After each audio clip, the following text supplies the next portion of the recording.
श्याम बाबा की एक कहानी जरूर सुनिए। तो आइए शुरू करते हैं माँ बेटे की कहानी। श्याम बाबा पर अटूट भरोसे। श्याम बाबा और माँ से दूर गया बेटा। चेरी ब्लॉसम भावनात्मक भक्ति कहानी। एक छोटे से गांव में रघु नाम का एक सीधा सादा लड़का रहता था। उसके पापा बचपन में ही चल बसे थे। माँ ही उसका सब कुछ थी। माँ दिन रात मेहनत करती और रघु पढ़ाई के साथ साथ श्याम बाबा का नाम जपता रहता। गरीबी बहुत थी। एक दिन माँ ने कहा, बेटा अब तू शहर जा, काम कर, शायद किस्मत बदल जाए।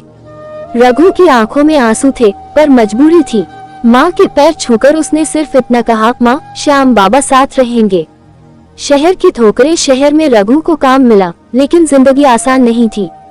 छोटी सी नौकरी, कम तनख्वाह, ताने, अपमान। रात को जब थक कर कमरे में आता तो माँ की याद में रो पड़ता।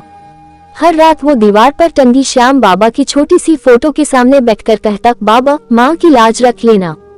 दिल टूटना बुरा समय। एक दिन अचानक उसकी नौकरी चली गई, पैसे खत्म, किराया बाकी, माँ बीमार। गांव में रघु टूट गया। उसने पहली बार बाबा से शिकायत की, बाबा क्या मेरी भक्ति झूठी थी? उसी रात सपने में श्याम बाबा आए और बोले, हिम्मत रख, कल मंदिर जा। हबिस्कस बाबा की कृपा। अगले दिन रघु मंदिर पहुंचा। वहां एक सेठ ने उसे रोते देखा और पूछा। रघु ने सब सच बता दिया। सेठ ने कहा, तेरी आंखों में सच्चाई है, मेरी दुकान संभाल ले। कुछ महीनों में रघु की जिंदगी बदल गई। उसने माँ को शहर बुलाया, इलाज करवाया, माँ ठीक हो गई। फोल्डेड हैंड्स, सच्ची श्रद्धा का फल। माँ ने एक दिन कहा, बेटा श्याम बाबा ने तुझे नहीं छोड़ा।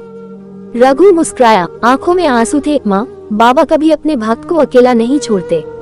पुष्पन काल सीख। उंगली से दाहिनी ओर इशारा जो माँ का सम्मान करता है, उंगली से दाहिनी ओर इशारा जो संकट में भी भगवान को नहीं भूलता। श्याम बाबा उसकी राह